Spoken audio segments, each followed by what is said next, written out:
The film begins with a burning, unknown object falling into the forest. A deer observes this unusual phenomenon and falls victim to an unknown creature. Meanwhile, a car races along a cozy forest road. Ruth and her boyfriend Harry went on a hiking trip. Harry tries to cheer the girl up, but she doesn't feel safe. From their dialogue we learn that Ruth prefers surfing and is gripped by an inexplicable fear in the forest. Ruth and Harry have been in a relationship for 6 years, and for the man this hike is an opportunity to go to a new level. The couple stops at a sidewalk cafe to have one last breakfast in a civilized place. Everything continues as usual. Ruth studies a nature guide describing the plants and animals in the park, but their breakfast is interrupted by a boy. Apparently he is the son of an employee and chooses an unpleasant excuse to talk about the fallen meteorite. Communication with him increases the level of fear and Ruth becomes seriously nervous, but Harry persuades her to continue the journey, and now they are already plunging into the majestic forest. However, after the fall of the red thing, this is not a particularly beautiful forest, but tourists should be worried about meteorites. The guy regales his girlfriend with stories about his first kiss and promises to protect Ruth. In the forest he prepares dinner and instructs the girl to put up the tent, but Harry also has to put up a tent. The girl doesn't know how to do it. At night, Ruth gets up to relieve herself and is afraid of something in the forest. It seems to her that she saw a deer, or it doesn't seem like it, but Harry explains that there are a lot of deer here and they love looking at people. In the morning, Harry takes his loved one up to the cliff where there is a fantastically beautiful view. The guy talks about his feelings and proposes marriage, but Ruth is in an unstable emotional state and suddenly suffers a panic attack. The girl eats spilled liquids while Harry looks for a place for himself and struggles with failure. Ruth's mild mental disorder is the second main character in the film after nature. Her nervousness will one day serve her well. The couple argues at the tent in the evening. Harry believes Ruth's refusal is due to her mental health issues. The girl asks to accept her point of view. Ruth is afraid of marriage but is ready to live without registering a relationship.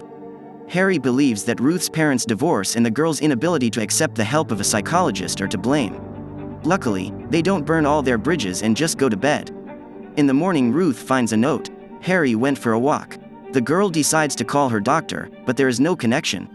Looking for a place to call, the girl leaves the camp and even dials the clinic number, but cannot find the strength to speak.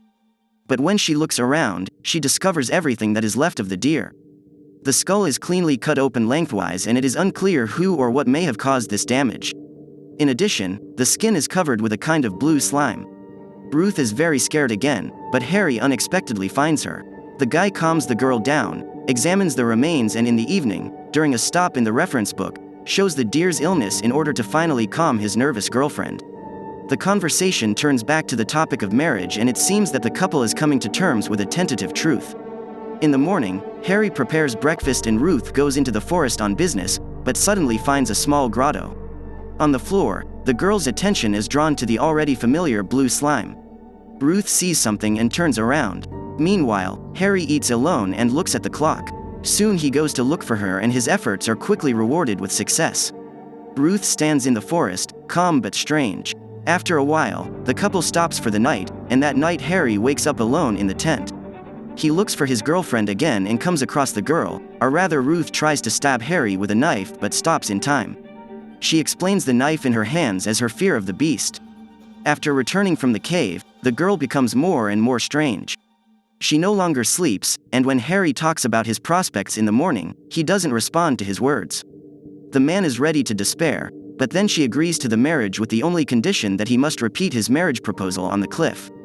They come to the edge of the forest that overlooks the ocean. Harry, under the guidance of Ruth, makes an offer and the girl accepts it, allowing her to put on the wedding ring.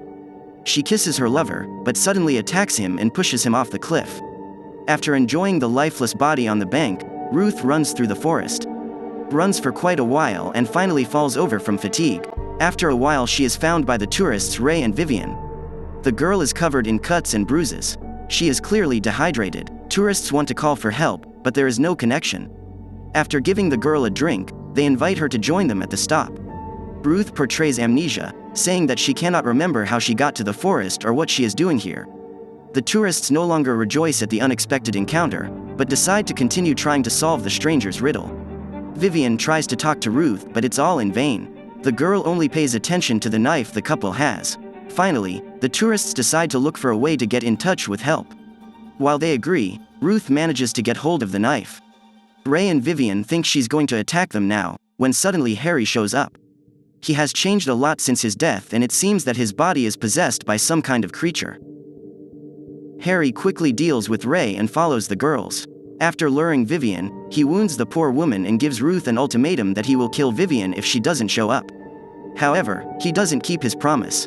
Now the plot changes and it becomes clear that Ruth has long since understood that she continues to travel not with Harry, but with someone else. There, in the cave, she saw the remains of the real Harry and her murder plan as an attempt to save herself. Now that the cards are open, she's waiting for an explanation from the new Harry, and the guy says he's a scout from another planet. He conducts an investigation of the area and must report the situation. However, Ruth won't find out how everything will end because she has to die, but Harry quickly realizes that he can't kill her because the corpse he captured has very tender feelings for Ruth, and while the scout realizes his new emotions, Ruth runs away. Harry chases the girl and catches up with her, but she has already managed to arm herself with a log. The stranger continues to explain his condition, and the girl, realizing that it will not be possible to hide, she goes with him to the beach. There, Harry shows his ship and Ruth notices sharks near the shore. The stranger reports the impending conquest of her world and offers to fly together to a quiet, safe planet. The girl agrees and then seizes the moment, stabs Harry with a knife and lures him into the water. The shark comes on a bloody trail and attacks the stranger.